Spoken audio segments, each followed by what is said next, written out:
Hey Beulah Church family, have you ever seen a POV video?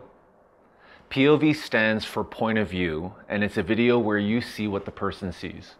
So if the person is doing flips and tricks while downhill skiing, you see what she sees.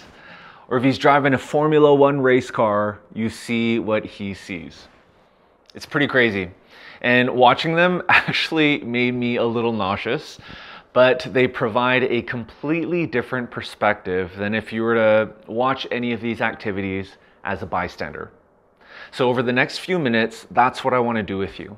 I want to give you a POV video of Beulah, overviewing a bit of what's happened this past year and how I've seen God move in our midst. I want to help you see what I see from my point of view, and don't worry, you won't get nauseous while watching this one. Okay, so let's get started. If I were to sum up this past year using one word, it would be momentum. Let's start with weekend worship.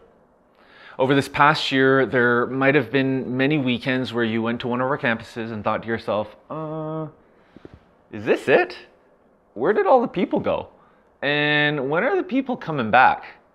Well, up until the end of last year, that would have been the general sentiment since we had more people worshiping with us online than in person. But all of that changed in February of 2022. Since then, a shift happened. To give you a sense of that shift, let me share a few numbers with you.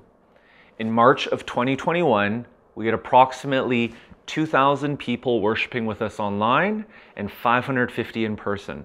A year later, in March 2022, we had approximately 1,250 people online and 1,600 people in person. So in that month, year over year, online numbers went from 2,000 to 1,250, but in-person numbers went from 550 to 1,600. All right, so not only are we now seeing more people back with us in person than online, but we actually have more people worshiping with us as well. Other than Easter and 4 weeks in the summer, our weekend attendance has been higher this year than last year.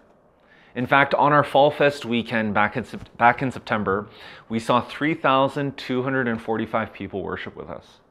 That's around 2,250 in person and almost 1,000 online, which was 358 more than the previous week and 678 more than the previous year. So Beulah Church family, isn't that encouraging? I mean, not just for numbers' sake, but it's encouraging because every single one of those people represents a soul.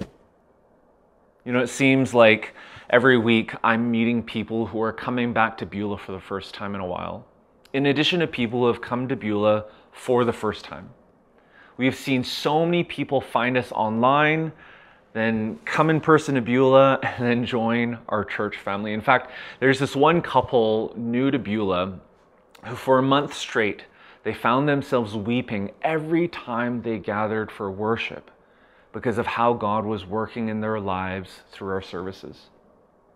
You know, I love Ephesians 5:14. It goes like this: "Awake, O sleeper, rise up from the dead, and Christ will give you light." This is what Jesus is doing in our midst. He is shining his light into this dark and sleeping world, and he is awakening Greater Edmonton to King Jesus. No wonder we've seen so many new people come to Beulah over this past year. Well, in addition to what's been happening on the weekend, over this past year in Kids Zone, we saw more than 200 new families join us. And in youth, get this, we had a 291% increase in first-time visitors. In fact, if you have teenagers, you'll know how packed our Wednesday nights have been.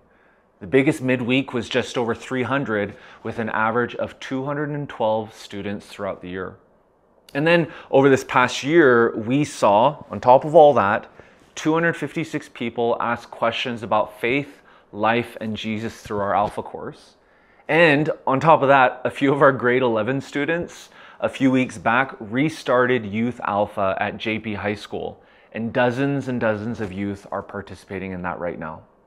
Now, on top of all that, friends, I'm so encouraged to see an increasing number of you joining a Beulah community, because that really is the most holistic place to gather, grow, give, and go together with others. Now, let's talk about outreach. as a church family, did you know that we have ministries to low-income individuals and families, vulnerable persons, new Canadians, ministry in prison, and also to those who are sexually exploited? We also actively partner with other agencies in our city like the Edmonton Food Bank, the Mustard Seed, Hope Mission, and the Pregnancy Care Center. In fact, because you gave so generously, we were able to give away $950,000 locally and globally. Over half of that went to our Alliance missionaries around the world. $125,000 of that went to our Ukraine relief project. $30,000 of that went to individuals in need.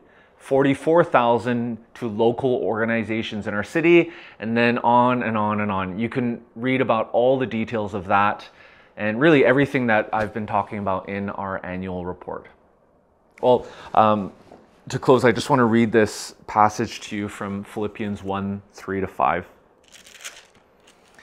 I give thanks to my God for every remembrance of you, always praying with joy for all of you in my every prayer, because of your partnership in the gospel from the first day until now. I thank God for you because we are partners in the gospel. Together, we are seeing Greater Edmonton awaken to King Jesus. Through your prayer, through your serving, through your financial generosity, through all of that, we are seeing Greater Edmonton awakened to King Jesus. So thank you. May all glory be to our King Jesus. And you know what? As a church, yes, we are in our 101st year. And while that might seem old, I've never seen a more vibrant, active, and life-giving church. I love you, Beulah Church family. We're just getting started.